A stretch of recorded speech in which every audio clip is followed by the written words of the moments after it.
경제정학 진행하는 여러분의 영대이 최영입니다. 자, 우리 오늘부터는 2022년, 2023년, 2024년까지 국가직 9급 기출문제들을 한번 쭉 풀어보려고 합니다. 물론 여러분들이 다 풀어보신 문제들일 거고요. 또 너무 쉬울 거예요.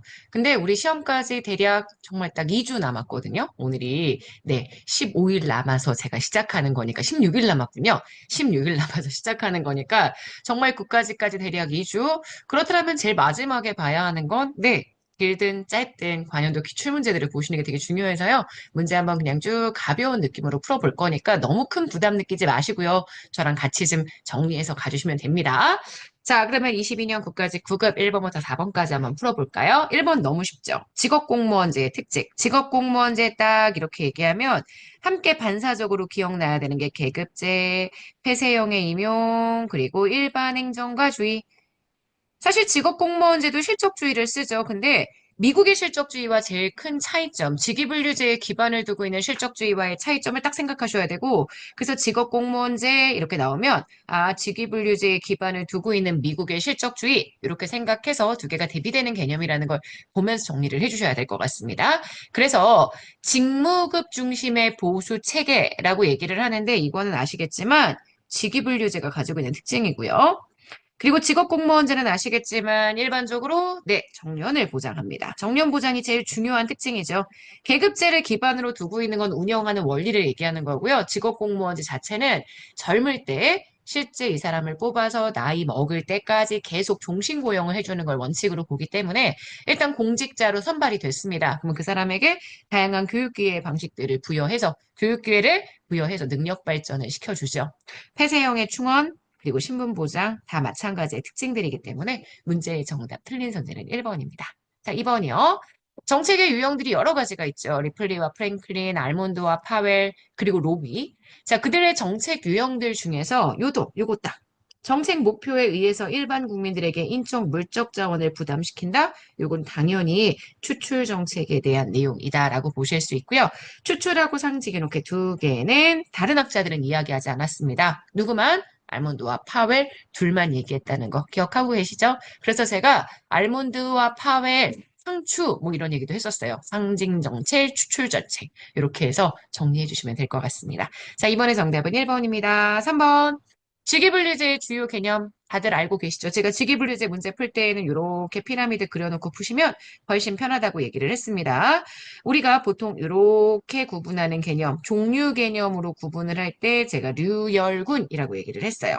직렬을 딱 중심에 놓고 직렬보다 크면 직군, 직렬보다 작으면 직류 이렇게 구분하시라고 했고요. 그리고 이렇게 수평적인 개념이 바로 등급 개념입니다. 자, 직위는 한 사람의 공무원에게 부여할 수 있는 직무와 책임이고요. 직급은 요거 다 겹쳐지면 요게 직급이죠.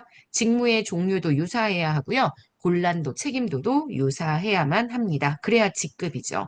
직무의 종류가 그냥 유사한데 제가 이거 해볼까요? 직무의 종류가 유사한데 본란도와 책임도가 다르다면 제가 지금 하늘색으로 표시한 영역이 나오는데요. 그 영역은 보통 직렬을 의미하는 표현입니다. 직류는 여기가 포인트라고 했죠. 동일 직렬 내에 같은 직렬 내에서 담당 분야가 동일한 애들을 더 잘게 쪼개면 그게 직류 개념이라고 얘기를 했고요. 직무 등급은 요 등급 개념이죠. 등급은 지금 보시는 여기 이렇게 갈게요. 요렇게 아이고 하늘색이네요. 자, 다른 색깔로. 자, 다른 색깔로 이렇게 되는 요 개념을 등급이라고 표현합니다. 직무의 곤란도 책임도가 유사합니다. 종류는 다를 수 있어요. 그래서 동일한 보수를 지급할 수 있다는 게 우리나라의 특징이라고 얘기를 했죠. 그래서 문제의 틀린 선지는 2번입니다. 자, 4번입니다. 윌슨의 규제정치 모형. 윌슨의 규제정치 모형은 아시겠지만 규제로 인해서 발생하게 되는 비용과 편익이 다수에게 분산되어 있는지 아니면 소수에게 집중되어 있는지 다수에게 분산된다면 뭐 그렇게 활동적인 반응을 보이진 않겠지만 소수에게 집중된다면 굉장히 격렬한 활동을 할 것이다. 제가 이렇게 이야기를 했었죠. 비용은 아시겠지만 반대하는 로비를 펼치게 되고요. 편익은 찬성하는 로비를 펼친다. 이것도 아마 아실 거고요. 자, 그럼 읽어볼게요. 정부 규제로 인해서 발생하게 되는 비용이 상대적으로 작기도 하지만 중요한 건 요거입니다. 이질적인 불특정 다수에게 부담된다라는 거. 그러니까 결국 비용이 다수에게 분산된다는 거죠.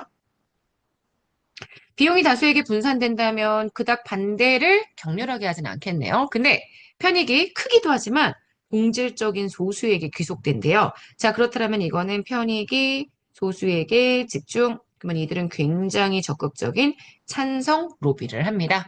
찬성 로비만 적극적으로 발생하는 경우에는 일종의 클라이언트의 정치가 발생한다라고 제가 얘기를 했죠. 그게 바로 고객 정치 상황입니다. 이러한 상황에서 상당한 이익을 얻을 수 있는 소수 집단이 정치 조직화해서 편익이 자기들에게 제도적으로 보장될 수 있도록 편익이 보장될 수 있도록 압력을 행사한다. 이러면 이거는 고객 집단 정치에 대한 내용입니다. 그래서 문제 4번의 정답이 되는 건 현재 2번이 될 거예요.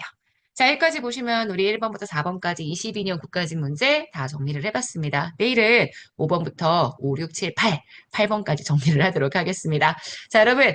이제 마지막 마무리 과정이니까 정말 가벼운 느낌으로 내가 실수하지 말아야지, 아는 거 한 번 더 봐야지 라는 생각으로 꼭 열심히 기출 분석해 주셔야 합니다. 아시죠? 네, 오늘 하루 정말 여러분 거고요. 내일 아침에 만날게요. 여러분, 안녕.